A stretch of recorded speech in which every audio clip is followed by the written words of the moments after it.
Now, Wave 31 Storm Tracker meteorologist Grace Anello with 31 Triple Doppler.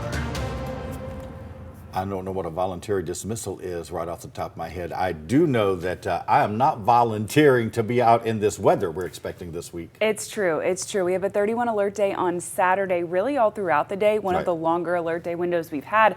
But we also have rain and a few storms today that are capable of producing hail. So lots to discuss. Here's how it all breaks down for you. Your Thursday, I'm tracking scattered rain like we talked about, an isolated hail threat. Now, many of us are going to end up staying dry, but those few cells that do develop could be strong. When we get to Friday, I'm not tracking any rain during the day. We'll be overcast, very muggy, very windy, but pretty much dry. Some drizzle, but that's all. When we get to Saturday, we do have that 31 alert day in effect. Strong and severe storms possible. So we'll start at the beginning. Today we have a level 1 out of 5 risk for strong and severe weather far to our south and west in Franklin, Marion, Winston, and the southern portions of Coleman and Blount counties. That greater threat is closer to Montgomery, Tuscaloosa, and Birmingham, but we're kind of on the fringe of that. We've been talking about this one for about a week at this point. We're all dry as we head out the door this morning, but we'll start to see pockets of heavier rain develop to our west a little closer to breakfast time. From there, they track south and east. And again, notice many of us are staying dry. This is just about lunchtime today,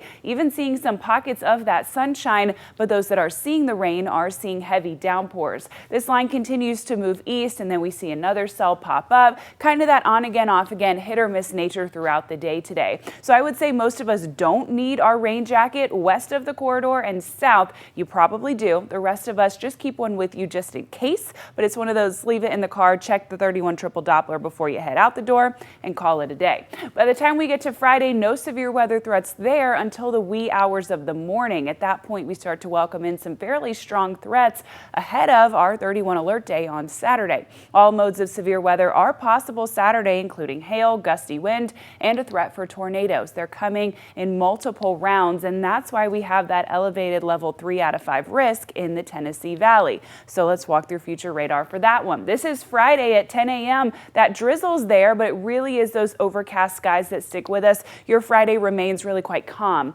Into the wee hours of the morning, now 2 a.m. on your 31 alert day Saturday, seeing some pockets of rain develop, still not overly strong. By the time we get waken up at 7:30, we start to see some pockets of heavier rain, but it's closer to 8:30 and 9 o'clock before we start to see pockets of strong to severe storms develop. What would happen here would be something called discrete cells, as in not necessarily a line, the front's not moving through yet, but we could see pockets of strong and severe storms within this. That line, that pocket of cells does stick with us, namely west of I-65 Saturday morning into lunchtime. This is 11 a.m. and even into the late afternoon. As that one cluster is leaving us in the north, a second is entering into our southern counties in the late afternoon. Sand Mountain's not seeing a whole lot of it until much later in the evening. At that point, this line at dinner time is continuing to track east, also capable of bringing strong and severe storms when our front pushes into the shoals around 6:30. That remains with us as we head into the evening and bedtime hours. It starts to lose its steam after sunset, and then we're left with just some scattered rain as we head into the overnight hours. Again, we're talking about your greatest threats here being gusty wind, but tornadoes and hail are possible. 31 triple Doppler right now, not too bad. Some pockets of rain developing out the door at 55 in Huntsville. Our high temperature today will be sitting in the mid 70s.